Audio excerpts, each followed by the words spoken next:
Olá, sejam bem-vindos. Hoje vamos estar trabalhando o chamado de Isaías, o próprio texto. Nós não vamos começar lá do capítulo 1, mas vamos já aqui para o capítulo 6, onde fala sobre o chamado, a visão de Isaías, o seu chamado, o seu chamamento, a sua vocação para o ministério profético.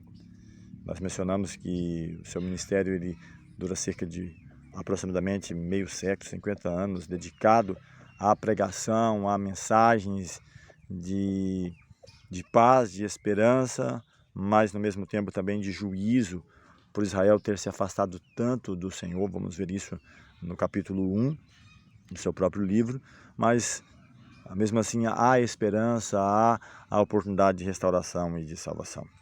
Aqui no capítulo 6 ele diz que no ano da morte do rei Uzias, eu vi o Senhor assentado sobre um alto e sublime trono. Diz que as abas de suas vestes enchiam o templo.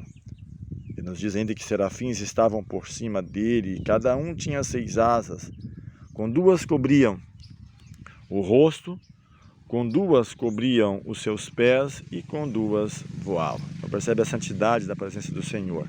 Os próprios querubins, serafins que estão ali, eles cobrem o rosto diante da santidade do Senhor. E diz que eles clamavam uns para com os outros, dizendo: Santo, Santo, Santo é o Senhor dos exércitos, toda a terra está cheia de sua glória. Então percebe a santidade, onde ele enfatiza 3 vezes: Santo, Santo, Santo é o Senhor. Ele diz aqui que as bases do limiar se moveram, a voz do que clamavam, e a casa se encheu de fumaça. Então ele se enche de assombro.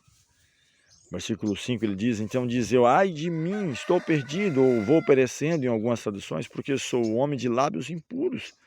Eu habito no meio de um povo de impuros lábios, e os meus olhos viram o Rei, o Senhor dos exércitos.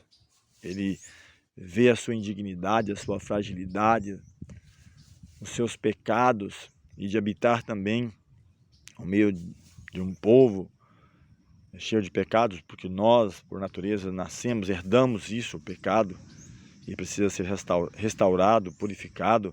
Mas no versículo 6 diz que, então um dos serafins voou para mim, ele diz, e ele trouxe, trazendo, aqui diz o texto que, trazendo na sua mão uma brasa viva que tirara do altar com um tenaz. E com a brasa tocou a minha boca e disse: Eis que ela tocou os teus lábios, a tua iniquidade foi tirada e perdoado o teu pecado. Então percebe a importância dessa purificação. Deus nos chama, se aproxima de nós da maneira que nós estamos, mas é impossível estar na presença do Senhor e permanecer da mesma maneira. Então ele toca os lábios e é transformado, é tirado o pecado e perdoado o teu pecado. Então, depois disso, ouvi uma voz do Senhor que dizia, só então essa voz: A quem enviarei? E quem há de ir por nós? Então, depois dessa visão do Senhor, dessa purificação, seus lábios, seus pensamentos, suas ações, então vem essa pergunta: quem há de ir? A quem enviarei? E ele responde: Disse eu, eis-me aqui, envia-me a mim.